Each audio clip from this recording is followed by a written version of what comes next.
ভাই রে ভাই, বুঝলাম না দেশে এটা কি শুরু হইল, সারা বিশ্বে এটা কি এমন নিয়ে আলোচনা করতেছে, কিছুই তো বুঝতে পারতেছি না। এটা কোন দেশের মহিলা, এ কোথা থেকে এসেছে, এ নাকি পৃথিবীর ভিন্ন পৃথিবী থেকে এসেছে আমাদের এই পৃথিবীতে। যাই হোক ভাই, একটা কথা কিন্তু মানতেই হবে, সে কিন্তু ভালো করে হিজাব পরা আছে, তার মানে সে মুসলিম হতে পারে। সো অন্য পৃথিবীতেও মুসলিম আছে, এটা আমাদের গর্বের বিষয়। সো এটা আমাদের অবশ্যই ভালো চোখে দেখা উচিত। সো তাকে ভালোভাবে না করে তার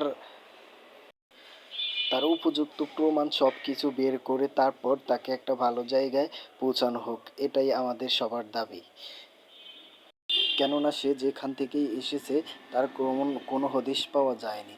সো তাকে শাস্তি না দিয়ে তার উপযুক্ত প্রমাণ খুঁজে বের করার আবেদন মঞ্জুর করা হোক, যাতে করে সে যেখান থেকে এসেছে সে যেন সঠিকভাবে সে দেশে আবার পৌঁছে যেতে পারে, তাতে তার কোনো